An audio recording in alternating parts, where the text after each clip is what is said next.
Good afternoon. In today's class, we will study about the determiner whose that is able to be applied in the defining way or in the non-defining way to link the subordinate clause to the main clause. The determiner whose is applied to describe a belonging of the president who is a person or who is not a person. It's okay. It doesn't matter. So the speaker who intends to state the main clause at first can state the main clause, and the speaker applies the comma to notify, to note that the statement of the main clause is completed, and the speaker can apply the determiner whose to link the subordinate clause that is about the belonging of the president in the subordinate clause. In this case, the speaker can, in this arrangement of the statement, is classified as the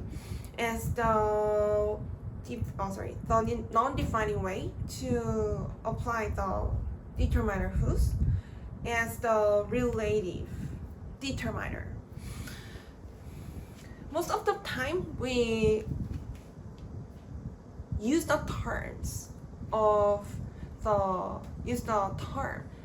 relative pronoun, but the determiner whose is still a determiner after linking the subordinate clause to the main clause, so we can say it as the relative determiner whose.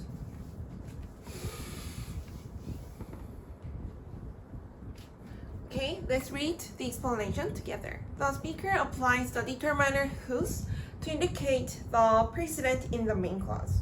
The precedent in the main clause indicates a subject or an object that the other subject or object in the subordinate clause belongs to. The subordinate clause is a description about a subject or an object that belongs to the subject or object indicated by the precedent is linked to the precedent of the main clause in the defining way or the non-defining way.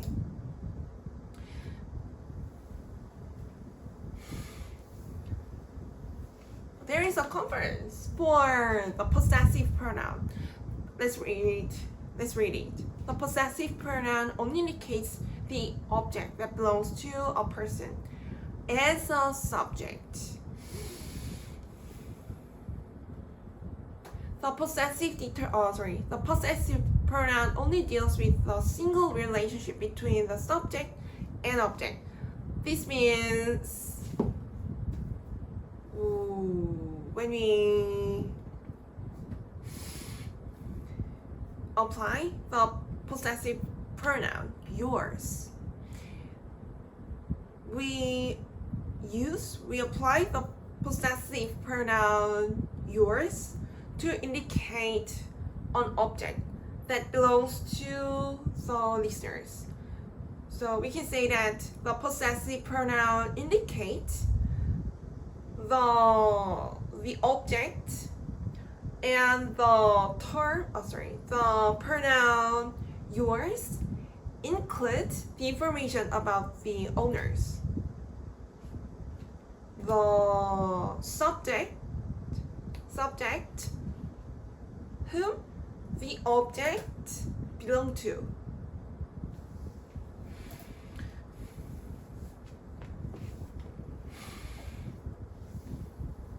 And we checked the exceptional case that there isn't any possessive pronoun for a thing.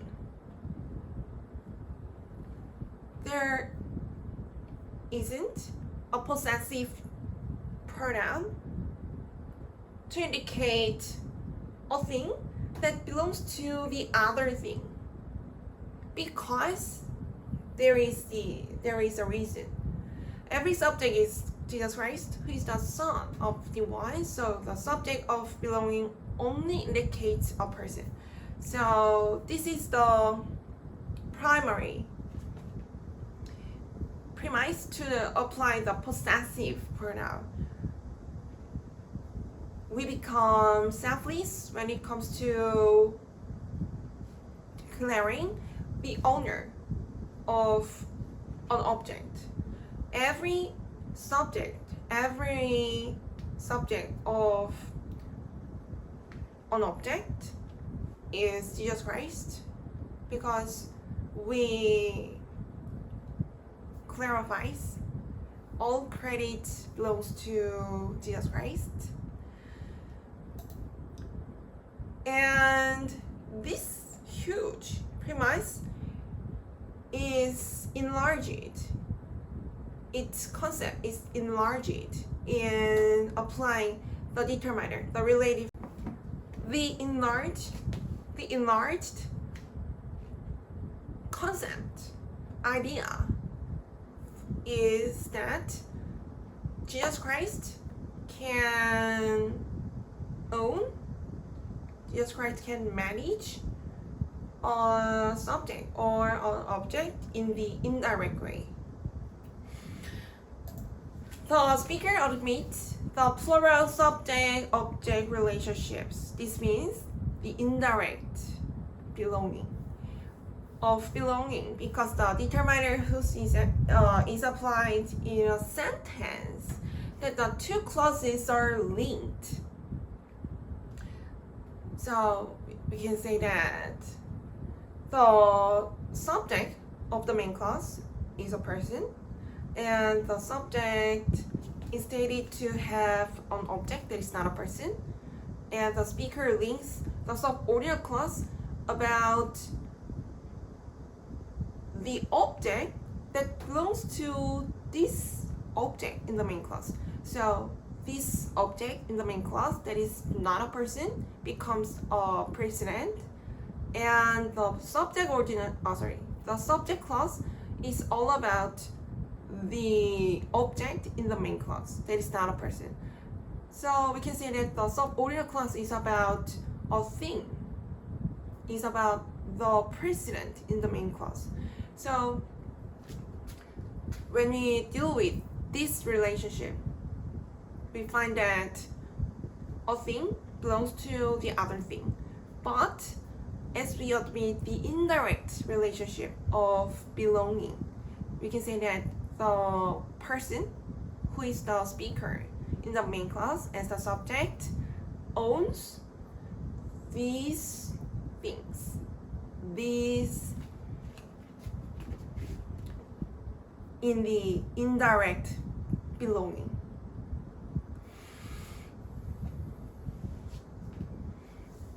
So two clauses are linked. The object, not a person, that belongs to a subject. A person can be a subject that the other object, not as a person, belongs to, because of the fact that indirect belonging to a subject as a person is admitted. What I said could maybe clarified in the example. I respect the student in the classroom whose characteristic is brightness. In this example, we find that the relative determiner whose is applied in the defining way. So we find that the precedent in the main clause is the classroom. So we find that the classroom is defined with the trait brightness. Okay, let's read the explanation. And what I wanted to say is the relationships between the classroom, the object of the preposition in the main clause, and characteristic. This is not a person. This precedent is also not a person. and the speaker is only person. This president belongs to the speaker because the speaker starts the definition of the preposition in. And the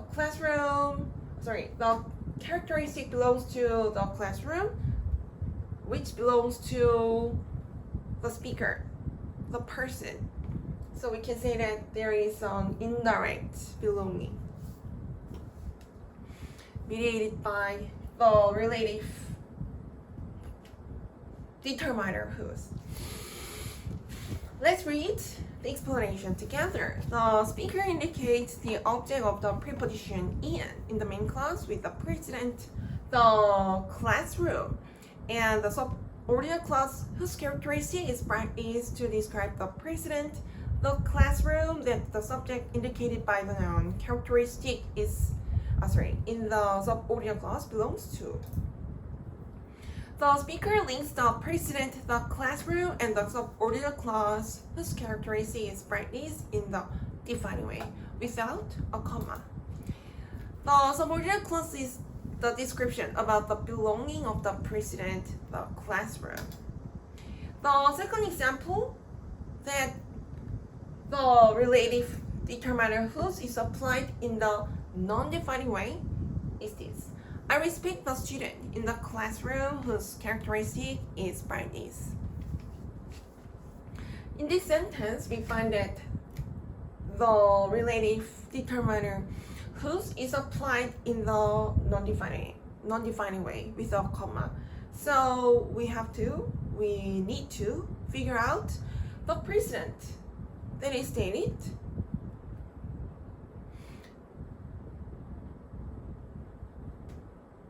not in the that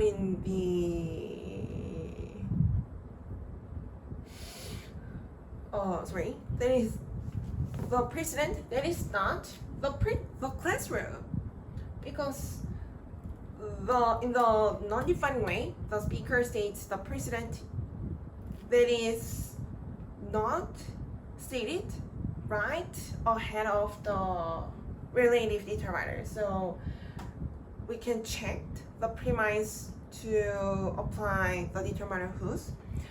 The relative determiner whose can indicate a person or a thing that is not a person as a determiner. So we find that the precedent for the relative determiner whose is the student in the main clause. So we find that we understand the intent of the speaker to state the characteristic of the student. The speaker intended to say more about the student in the subordinate clause, and the speaker says that the characteristic of the student is brightness. Let's read the explanation. The speaker indicates the object of the transitive verb respect in the main clause with the precedent, the student, and the subordinate clause whose characteristic is brightness to describe the precedent, the student. The determiner whose indicates the precedent, the student in the subordinate clause, and the subject indicated by the noun characteristic in the subordinate clause belongs to the object that the precedent, the student, indicates. The subordinate clause is a description about the subject that the precedent, the student, belongs to and is linked to the main clause in the non-defining way. Thank you for watching.